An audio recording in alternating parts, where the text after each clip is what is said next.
사사기 2장 우리 21절에서 23절에 있는 말씀 우리 함께 읽도록 하겠습니다. 나도 여호수아가 죽을 때 남겨둔 이방 민족들을 다시는 그들 앞에서 하나도 쫓아내지 아니하리니 이는 이스라엘이 그들의 조상들이 지킨 것 같이 나 여호와의 도를 지켜 행하나 아니하나 그들을 시험하려 함이라 하시니라. 여호와께서 그 이방 민족들을 머물러 두사 그들을 속히 쫓아내지 아니하셨으며 여호와의 손에 넘겨주지 아니하셨더라. 아멘. 할렐루야. 지난 시간에 이스라엘 민족이 여호수아의 죽음 이후에 그들의 신앙의 패턴이 이 불순종의 패턴입니다. 하나님께 불순종하여서 대적들의 괴로움을 당하고 그들이 이제 회개할 때 그들을 구원할 사사를 보내게 되고, 그런데 또 사사가 죽은 후에는 또다시 불순종하는 이스라엘의 신앙이 보게 되고, 또 이제 대적들에게 괴로움을 당하는 이런 불순종의 이 악순환의 그 사이클을 돌게 되는데, 왜 이스라엘 민족이 이런 불순종의 신앙의 사이클을 돌고 있을까? 그 이유를 10절에서 이렇게 설명하고 있습니다. 한번 10절에 있는 말씀을 보시면 한번 읽어볼까요? 그 세대의 사람도 다 그 조상들에게로 돌아갔고 그 후에 일어난 다른 세대는 여호와를 알지 못하며 여호와께서 이스라엘을 위하여 행하신 일도 알지 못하였더라 그래요. 그 다음 세대는 하나님을 알지 못했다는 거예요. 하나님을 알지 못하다 보니까 하나님을 향한 불순종이 계속해서 끊임없이 이루어지고 있다는 것이죠. 우리가 보통 이스라엘 세대를 3세대로, 우리가 구약을 보면 3세대로 모세 오경에 나타난 이스라엘 민족을 보통 3세대로 이야기를 하는데, 첫 번째 세대가 출애굽 세대입니다. 출애굽 세대는 어떻게 보면 제일 많이 고생했고, 그러면서도 어떻게 보면 제일 많이 하나님의 은혜를 체험한 세대가 출애굽 세대입니다. 일찍이 하나님의 애굽 땅에서 이스라엘 백성을 출애굽시키기 위해 10가지 재앙을 내리시잖아요. 애굽의 입장에서가 10가지 재앙이지 이스라엘 입장에서는 재앙이 아닙니다. 하나님이 그들을 구원하시기 위한 구원의 기적을 그들은 체험하게 되지요. 그리고 그들이 이제 광야길을 가게 되면서 하나님께서 첫 번째 만났던 난관이 홍해였잖아요. 홍해가 가로막혀서 앞으로 가지도 못하고 뒤로 물러서지도 못하는 그런 상황 속에서 하나님이 밤새 물이 물러가게 하셔서 홍해를 마른 땅이 되어 건너게 하시는 하나님의 기적을 또 체험하게 되고, 광야 40년을 걸어가는 동안 밤에는 불기둥으로 낮에는 구름기둥으로 하나님께서 지켜주시고 매일같이 만나를 내려주심을 통해 참 고생을 많이 한 세대인데, 또 그만큼 또 하나님의 은혜를 많이 체험한 세대가 출애굽 세대입니다. 두 번째 세대는 뭐냐면 광야 세대입니다. 이제는 광야에서 태어났던 세대들이에요.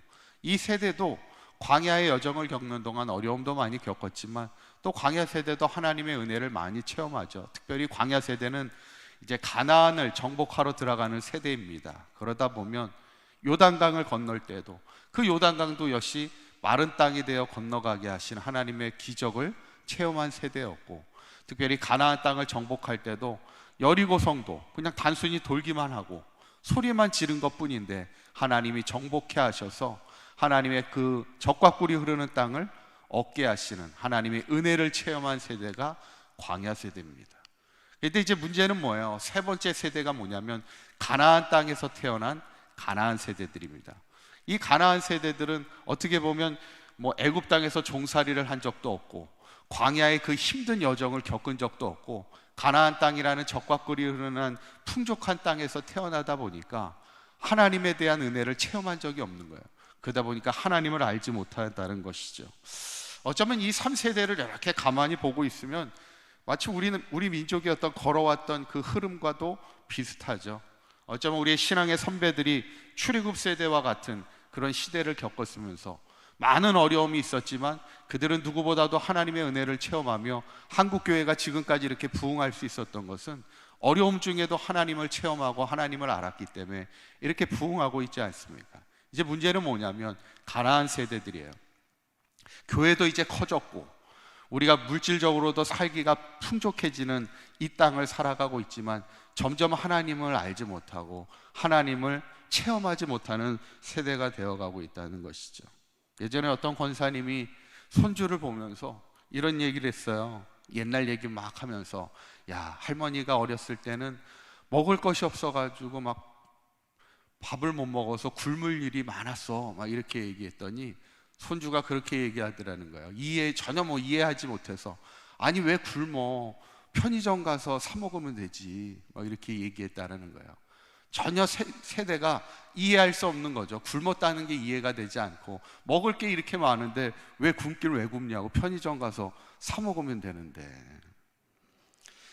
문제는 이 가나안 세대들이 너무나 좋은 환경 속에서 살아가지만 하나님을 알지 못했다는 것, 하나님보다는 세상을 따라가는 인생을 살아가게 된다는 것이죠.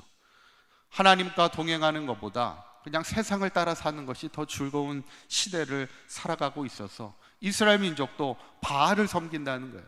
바알을 섬긴다는 게 뭐냐면, 바알은 그 당시 이제 농경 문화가 시작이 됩니다. 유목 민족들은 농사를 지을 수 없었지만 이제 젖과 꿀이 흐르는 땅에서 농사를 짓기 시작하면서 이제 풍성한 삶을 살아가기 시작하는데, 그 농사의 비를 주관하는 신을 바알이라고 그러는 거예요. 그러니까 바알을 섬긴다는 것은 세상에 자신의 물질의 풍요를 가져다는 물질의 신을, 풍요의 신을 섬기기 시작하는 거예요. 하나님을 섬기는 것은 힘든 일이잖아요. 믿음의 과정은 여정은 어렵잖아요. 오히려 믿음의 어려운 길을 가기보다는 세상의 편한 길을 가겠다는 것이 바알을 섬기는 거예요. 그래서 오늘 본문에 보면 하나님이 이런 말씀을 주십니다. 22절에 있는 말씀을 보시면 한번 읽어봅니다. 시작. 이는 이스라엘이 그들의 조상들이 지킨 것 같이 나 여호와의 도를 지켜 행하나 아니하나 그들을 시험하려 함이라 하시니라. 하나님이 이스라엘 백성에게 너희들이 정말로 예전 출애굽 세대와 광야 세대처럼 하나님의 말씀을 따라 살아가는지 아니하는지를 시험하기 위해서 뭘 하고 있냐면, 대적들을 다 쫓아내지 않았다는 거예요.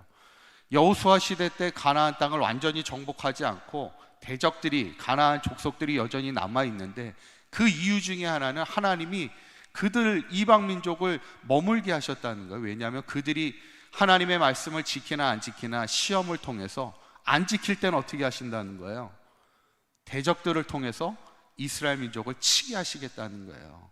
어떻게 보면 심판의 도구로 이방 민족을 사용하시기 위해서 그들을 머물게 하셨다는 것이 하나님의 말씀이죠. 어떻게 보면 참 안타까운 거죠.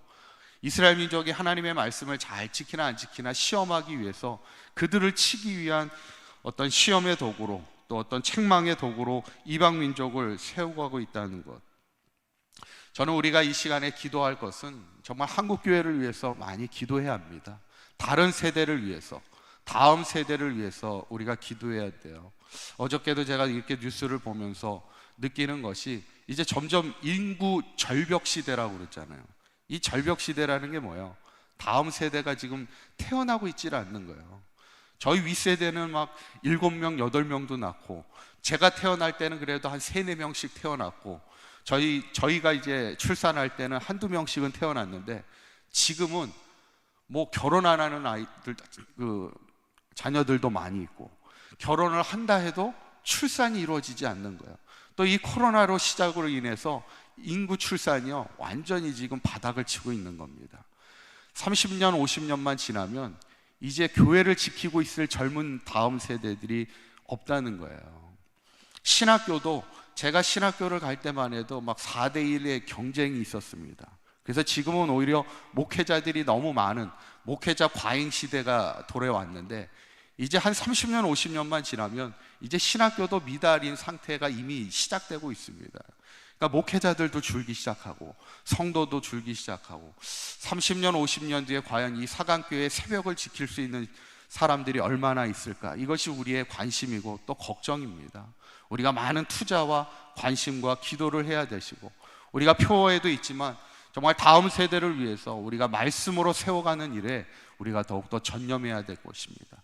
오늘 우리가 다른 세대에 대한 이 말씀을 우리가 보면서, 우리가 이스라엘 민족의 문제만은 아니라는 거예요. 출애굽 세대와 광야 세대가 하나님을 알고 하나님의 은혜를 체험한 세대였지만, 다른 세대, 그 다음 가나안 세대들이 하나님을 몰라 불순종의 이 사이클을 통해 하나님 앞에 심판의 세대가 됐을 때, 우리의 민족이 그렇게 되지 않기를, 정말 야곱처럼 야곱이 고백한 것처럼 하나님이 여기 계시건을 내가 알지 못했습니다. 믿음의 체험이 일어나는 그런 세대가 될 수 있도록 기도하여서 이 땅에 희망을 세워가며 이 땅에 다음 세대가 부흥할 수 있는 우리 사강교회와 우리 모든 성도들이 될 수 있기를 주님의 이름으로 간절히 축원합니다. 기도하시겠습니다. 고맙고 감사하신 하나님, 이 나라와 민족을 주님께서 사랑하시고 지금까지 많은 부흥과 하나님의 복을 누리게 하신 하나님, 우리의 다음 세대가 가나안 세대와 같이 하나님을 알지 못하는 세대가 되지 않게 하시고 하나님의 은혜를 체험하며 하나님을 온전히 섬길 수 있는 믿음의 세대가 되게 하여 주시옵소서. 우리가 끝까지 기도하게 하시고 말씀으로 사람을 세워가는 사강교회가 되게 하여 주시어서 이 땅에 희망을 세워가는 사강교회와 모든 성도들 그리고 다음 세대가 될 수 있도록 주님 인도하여 주시옵소서. 우리 주 예수 그리스도의 이름으로 기도하옵나이다. 아멘.